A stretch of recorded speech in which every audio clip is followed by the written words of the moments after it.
लोकसभा चुनाव 2024 नतीजों के शुरुआती रुझान एनडीए के लिए तो बिल्कुल भी उत्साहित करने वाले नहीं हैं। 2014 और 2019 के मुकाबले इस बार बीजेपी और एनडीए को सीटों के लिहाज से काफी नुकसान हो रहा है। सबसे बड़ा झटका बीजेपी को यूपी में लगा है। वहीं बिहार से भी गुड न्यूज नहीं मिली है। रुझानों की माने तो इंडिया गठबंधन उत्तर प्रदेश में बड़ा उलटफेर करने की तैयारी में है। बिहार में बीजेपी को 40 सीटों में 25 तो वहीं इंडिया गठबंधन 13 सीटों पर आगे है। यूपी में बीजेपी 37 तो वहीं इंडिया 41 सीटों पर आगे चल रही है।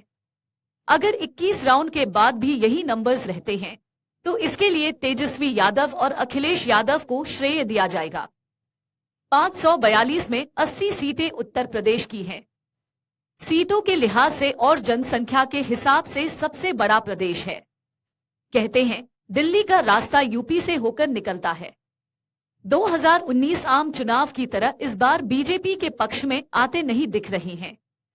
एग्जिट पोल के ठीक विपरीत बीजेपी को 50 सीटें भी नहीं अभी तक नसीब नहीं हुई हैं।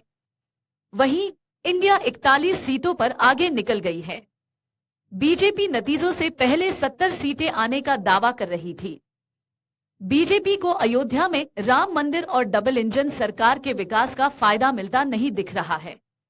बीजेपी को सबसे बड़ा झटका सपा प्रमुख अखिलेश यादव ने दिया है। चुनाव से पहले सपा और कांग्रेस के गठबंधन ने कहीं न कहीं इंडिया गठबंधन को फायदा पहुंचाता दिख रहा है। अखिलेश यादव की पार्टी को 41 में 31 सीटें मिलती दिख रही हैं। लोकसभा चुनाव के ठीक पहले इंडिया से हटकर एनडीए का दामन थामने वाली जेडीयू और उसके सर्वेसर्वा नीतीश कुमार के बाद बीजेपी अपने आप को मजबूत मान रही थी।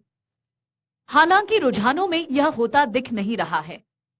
बिहार में ताजा रुझानों में एनडीए 25 सीटों पर आगे है और 13 सीटों पर इंडिया गठबंधन आगे है। पिछले लोकसभा चुनाव में एक भी सीट न मिलने के बाद अब इस बार 4 सीटें उनके खाते में आ रही हैं। बीजेपी 40 सीटों का जहां सपना देख रही थी वहां उन्हें झटका लगा है। एग्जिट पोल 2024 1 जून शाम 6 बजे से, लोकसभा चुनाव के नतीजे 4 जून सुबह 7 बजे से। देखिए चुनाव नतीजों से जुड़ी हर खबर सबसे पहले, सबसे सटीक, केवल अमर उजाला पर, amarujala.com।